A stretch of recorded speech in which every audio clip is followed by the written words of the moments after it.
Hi అండి. Welcome back to Aishu YouTube channel. ఈరోజు నేను లంచ్ కోసం పప్పు గోంగూర చేస్తున్నాను. అలానే మటన్ వంకాయ కర్రీ కూడా చేస్తున్నాను. ఎలా చేస్తున్నానో చూసేయండి. నేను ముందుగానే పప్పు నానబెట్టాను. దాన్ని కుక్కర్లో వేసుకోవాలి. అలానే గోంగూరని బాగా కడుక్కొని వేసుకోవాలి. అలానే ఉల్లిపాయలు, పచ్చిమిర్చి కట్ చేసుకొని వేసుకోవాలి. ఇప్పుడు టమాటీలు కూడా వేసుకోవాలి. ఇవన్నీ వేసుకొని కొంచెం నీళ్లు కూడా వేసుకోవాలి. ఇప్పుడు కుక్కర్‌కి మూత పెట్టుకొని స్టవ్ వెలిగించుకొని స్టవ్ మీద పెట్టుకోవాలి. ఒక 5 విజిల్లు వచ్చేంత వరకు ఉంచుకోవాలి.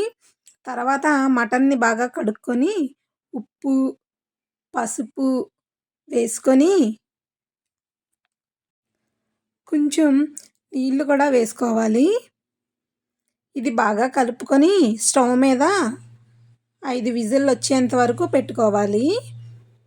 ఈలోపు పక్కనే మనం వంకాయల్ని ఫ్రై చేసుకుందాము. స్టవ్ వెలిగించుకొని గిన్నె పెట్టుకోవాలి. తర్వాత ఆయిల్ వేసుకోవాలి. ఆయిల్ బాగా హీట్ అయిన తర్వాత పచ్చిమిర్చి, ఉల్లిపాయలు కట్ చేసుకొని వేసుకోవాలి. దాన్ని ఎర్రగా ఏగేంత వరకు వేపుకోవాలి. ఈ వంకాయ, మటన్ ఎంతమందికి ఇష్టమో కామెంట్ చేయండి. ఉల్లిపాయలు ఎర్రగా ఏగిపోయండి. ఇప్పుడు కట్ చేసి పెట్టుకున్న వంకాయలు కూడా వేసుకోవాలి. వేసుకొని బాగా కలుపుకుందాము.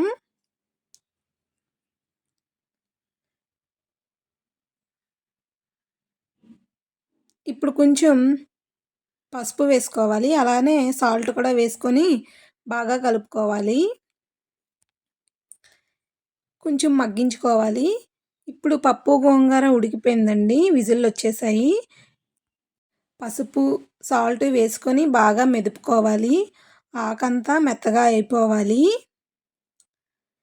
అలానే కొంచెం కారం కూడా వేసుకొని కొంచెం సేపు స్టవ్ మీద పెట్టుకోవాలి. ఇది ఉడికేలోపు వంకాయ కూర ఎంతవరకు వచ్చిందో చూసుకుందాము. వంకాయ కూర ఇలా అయ్యిందండి. దీన్ని బాగా కలుపుకోవాలి. ఇంకా ఫ్రై అవ్వాలి. ఇప్పుడు కొంచెం అల్లం వెల్లుల్లి పేస్ట్ వేసి బాగా కలుపుకుందాము. అలానే టమాటీలు కూడా వేసుకోవాలి. టమాటీ వేసుకొని బాగా ఫ్రై చేసుకోవాలి. ఇదిగోండి ఇలా ముద్దలా అవ్వాలి. చక్కగా మెదుపుకున్న తర్వాత కొంచెం కారం వేసుకుందాము. సరిపోయినంత కారం వేసుకొని దీన్ని కూడా బాగా కలుపుకోవాలి. కారం మొత్తం కలిసేటట్టు కలిపేసుకున్న తర్వాత మటన్ ఉడికిపోయిందండి. ఇప్పుడు ఈ మటన్ని కూరలో వేసుకోవాలి. బాగా కలుపుకోవాలి. ఈ వీడియో మీకు నచ్చినట్టయితే లైక్ చేసి, షేర్ చేసి, సబ్స్క్రైబ్ కూడా చేసుకోండి.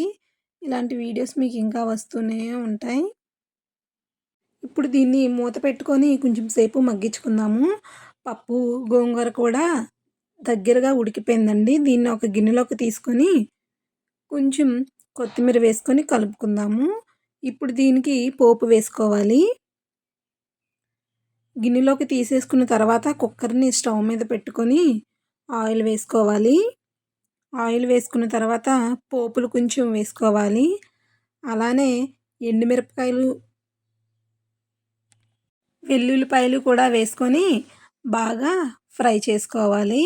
ఇప్పుడు కొంచెం కరివేపాకు కూడా వేసుకొని బాగా ఫ్రై అవ్వనివ్వాలి. ఇది ఫ్రై అయ్యింది. ఇప్పుడు ఇది బాగా వేగాక ఈ పప్పుని అందులో వేసుకొని కలుపుకోవాలి. ఈలోపే పక్కన మనం వంకాయ, మటన్ రెడీ అయిపోయింది. దాంట్లో కొత్తిమీర వేసుకొని ఒకసారి కలుపుకొని పక్కన పెట్టేసుకుందాము. అది కూడా రెడీ అయిపోయింది. చూడండి ఎంత బాగా వస్తుందో. మటన్ కర్రీ అండ్ వంకాయ కూడా చాలా సాఫ్ట్‌గా ఉడికిపోయింది. చూడండి. ఈ రోజుకి ఇదే video. Bye bye. Please subscribe.